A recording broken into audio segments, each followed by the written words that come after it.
प्यारे बच्चों, मेरे YouTube चैनल में आप सभी का स्वागत है। तो अभी जान ही रहे हैं, नवोदय विद्यालय प्रवेश परीक्षा की तैयारी का समय है। तो मेरे YouTube पर आइए, मैं आपको अंक गणित परीक्षण पर आधारित सवालों का हल कैसे किया जाता है मैं आप लोगों को विस्तार से बताऊंगा। तो ये हमारे पास ये प्रश्न है और इसमें कुछ निर्देश दिया गया है कि अंक गणित परीक्षण, इसमें कुछ निर्देश है। प्रत्येक प्रश्न के लिए 4 संभावित उत्तर हैं जिन्हें ए, बी, सी और डी क्रम दिया गया है। इनमें से केवल एक उत्तर सही है। सही उत्तर चुनें तथा अपने उत्तर को दर्शाने के लिए OMR उत्तर पत्रिका में प्रश्न के संगत संख्या के सामने वाले वृत्त को काला करें। अब हमारा पहला प्रश्न है, एक संख्या बी एक अन्य संख्या सी से 10% कम है तथा सी 150 से 5% अधिक है तो बी बराबर है। अब इसमें इस 4 विकल्प दिया गया है। ए 157.85, 153.85, 151.75 और 141.75। ये देखिए 4 विकल्प दिया गया है और 4 विकल्प में केवल एक ही उत्तर सही है। तो इसमें से सही कौन सा है, ये सवाल को हमको हल करना होगा फटाफट, तभी हम इसका जवाब दे पाएंगे, नहीं तो हमसे गलत हो जाएगा। तो देखिए प्रश्न कहता है कि प्रश्नानुसार, देखिए मैं लिखते जा रहा हूँ, सी बराबर है एक संख्या बी एक अन्य संख्या सी से 10% कम है। तो देखिए सी 150 से 5% अधिक है, ठीक है। 150 से 5% अधिक है लिखा है।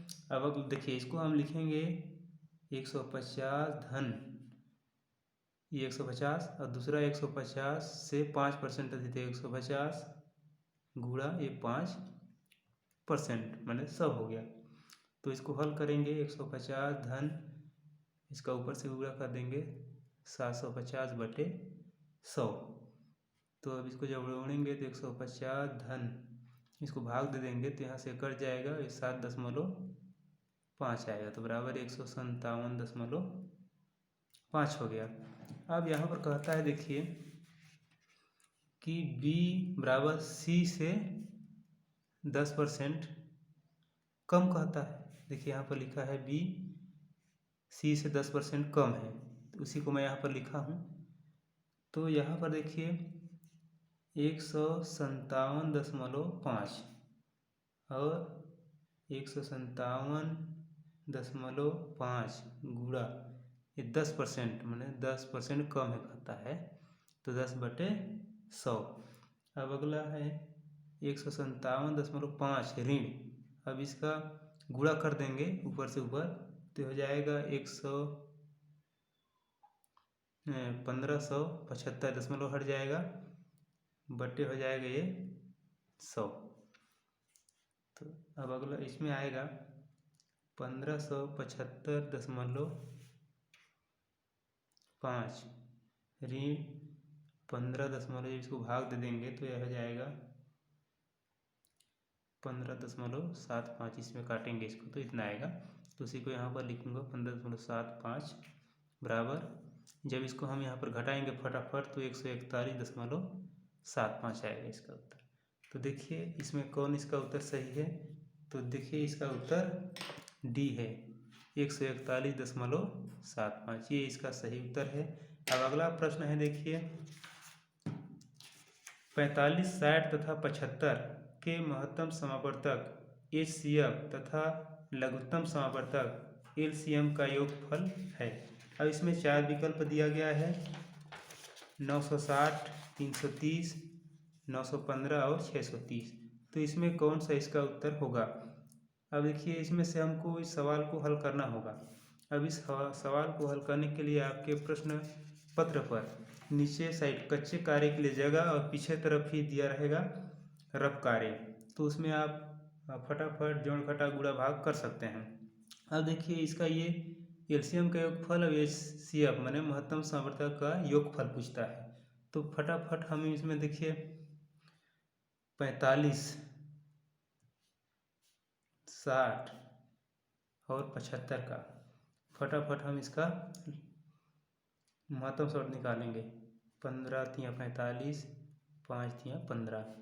अब देखिए यहाँ पर 30 दूना 60, 15 दूना 30 और 5 तियाँ 15। अब 75 वाले 25 तियाँ 75, पचम 25। अब देखिए इसमें 3 गुणा 3 गुणा 5, 2 गुणा 2 गुणा 3 गुणा 5, 3 गुणा 5 गुणा 5। अब देखिए इसमें 3 है और 5 है, और इसमें भी 3 है और 5 है, इसमें भी 3 है और 5 है ना, लेकिन इसमें दोनों में नहीं है, तो इसका महत्तम समापवर्तक होगा 3 गुणा 5 बराबर ये 15 हो जाएगा। अब देखिए इसमें कहता है महत्तम समापवर्तक तथा लघुत्तम समापवर्तक। अब हम इसका लघुत्तम समापवर्तक निकालेंगे। देखिए 45, 60, 75। अब इसको फटाफट काटेंगे, 15 से भी कट जाएगा। 15 तियाँ 45, 15 चौके 60 और 15 बचे 75। तो देखिए 15 गुणा 3 गुणा 4 गुणा 5, तो 15 5 चौके 20, 20 तियाँ 60, 15 गुणा 60 बराबर हो जाएगा 900। अब सवाल कहता है कि महत्तम समापवर्तक और लघुत्तम समापवर्तक का योगफल। तो देखिए लघुत्तम समापवर्तक आया है 900 और महत्तम समापवर्तक है 15, तो इसका उत्तर होगा 915। अब देखिए इसका उत्तर 915 सही है, ये सी वाला उत्तर। अब अगला सवाल है 0.9 भागित 0.3 गुणा 0.3 का मान है। अब यहाँ पर 4 विकल्प दिया गया है, 0.01, 0.1, 1 और 10।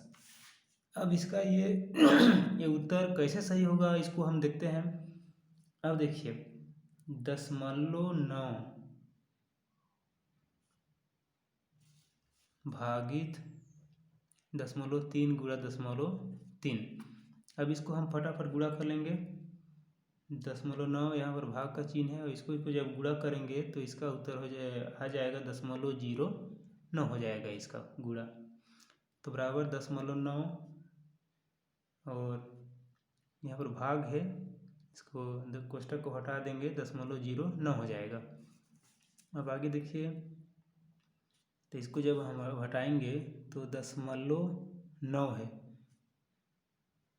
और यहाँ पर ये गुणा में बदल जाएगा, तो भाग में है तो यहाँ पर गुणा में बदल जाएगा तो बटा में आ जाएगा 0.09। अब इसको या इसको हम इस तरह से कर सकते हैं, इतना बटे इतना, ठीक है। अब इसको 0.9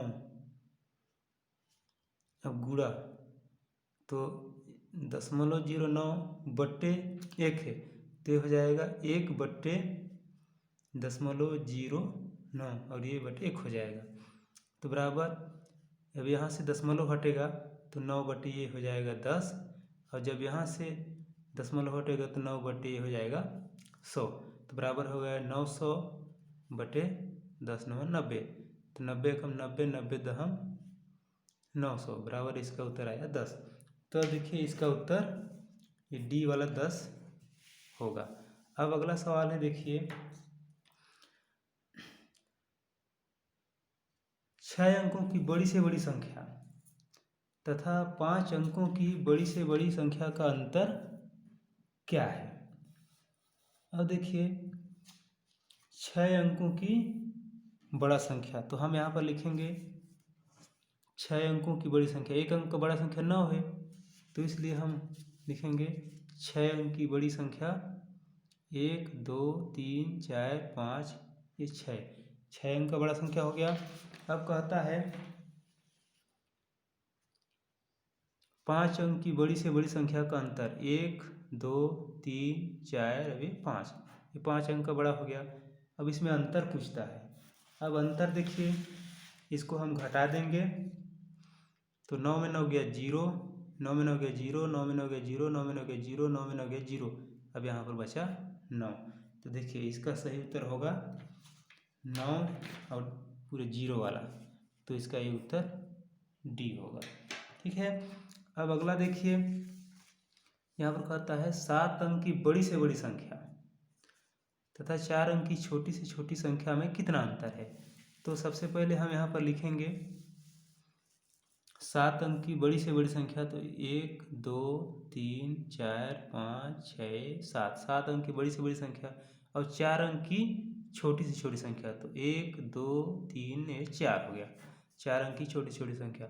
अब इसमें 9 में शून्य घटाएंगे 9 9 9, 9 में गया 8, 9 9 9। तो देखिए पूरा 9 9 है लेकिन बीच में एक 8 है। तो ऐसा देखिए कौन सा है, ये इसका डी वाला उत्तर सही है। अब अगला सवाल है, देखिए अमित ने, ये देखिए अमित ने एक मेज पर 1200 रुपये में खरीदी। एक मेज इन्होंने 1200 रुपये में खरीदा तथा इसकी मरम्मत पर 200 रुपये और व्यय किए, फिर इसको 1680 रुपये में बेच दी। अब उसका प्रतिशत लाभ अथवा हानि है। तो 12% लाभ है, इतना 16/2/3% लाभ, 20% हानि, 20% लाभ। तो इसका उत्तर कौन सा होगा, ये हमको जानने के लिए सवाल को फटाफट करना होगा। अब देखिए अमित ने मेज खरीदी ये 1200 रुपये में, और मरम्मत पर उसने खर्च किया 200। तो 1200 में हम 200 को जोड़ देंगे तो इसका हो गया 1400।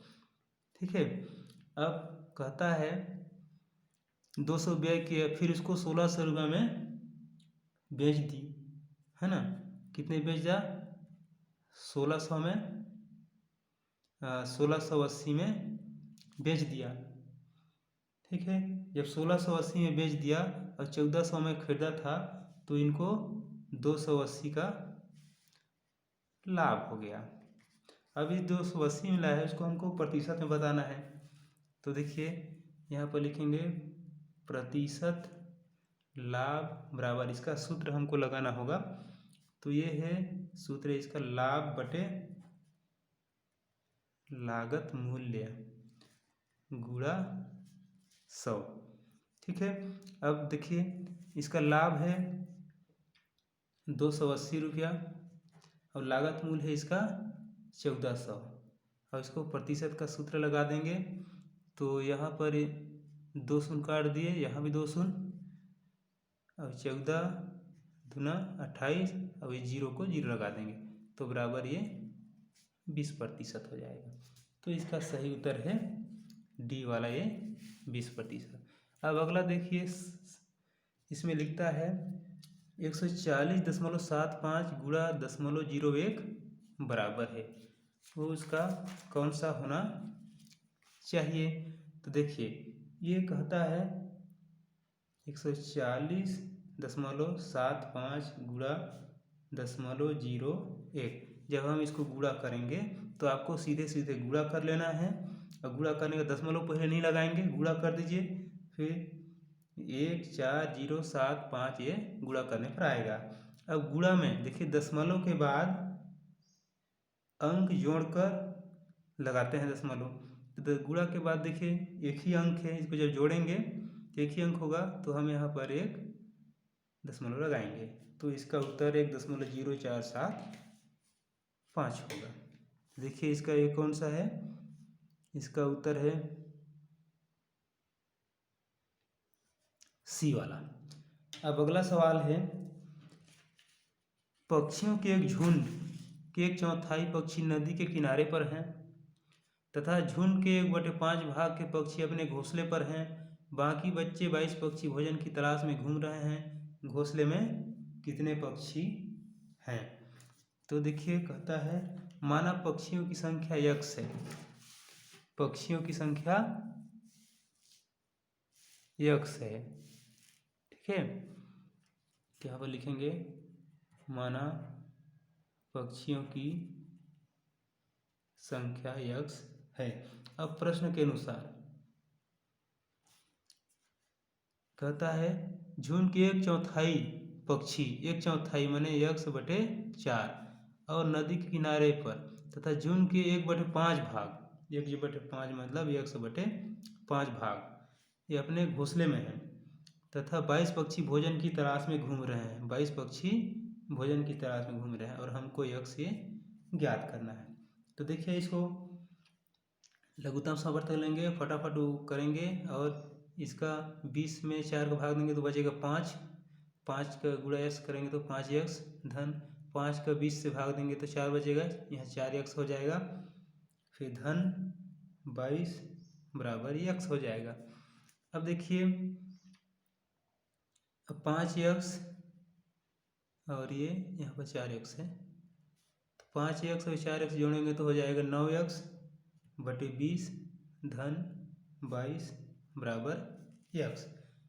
अब देखिए इसको हम 22 को यहीं पर रहने देते हैं और x को इधर ले आते हैं, ये अपना जगह बदल देगा तो हो जाएगा x ऋण 9x बटे 20। 22 जहाँ का तहाँ है, ये 22 को x को हम यहाँ पर ले लाए। अब देखिए x बटे 1 कहना चाहिए इसको तो हो जाएगा 22। अब इसको तिर्यक गुणा करेंगे तो इसका लघुत्तम सामर्थ्य लेते हैं 20, 20 एकम 20, अब ये 20x ऋण 20 में 20 कट जाएगा तो बचेगा 9x बराबर हो जाएगा 22। अब देखिए 20 में 9 को घटा देंगे, ये 22 से 20 में 9 को घटा देंगे तो बचेगा 11x बटे 20 बराबर ये 22। तो अब यहाँ पर 11x बराबर ये रहेगा और 22 है और 20 ये भाग में तो यहाँ जाएगा तो गुणा में हो जाएगा।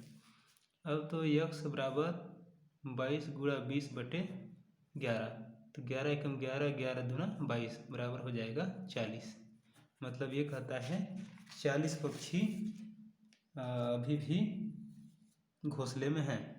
तो 22 पक्षी भोजन की तलाश में घूम रहे हैं तो घोंसले में कितने पक्षी हैं, तो घोंसले में 40 पक्षी हैं। देखिए अब अगला सवाल है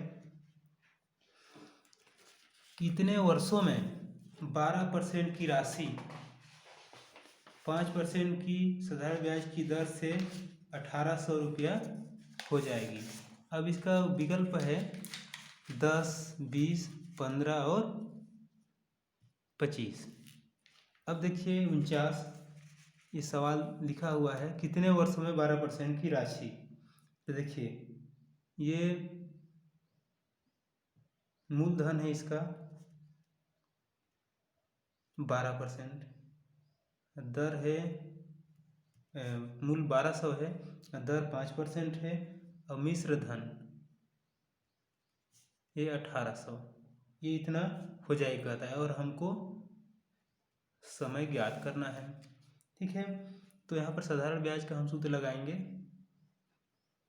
साधारण ब्याज बराबर मिश्र धन मीन ऋण मूल्य धन।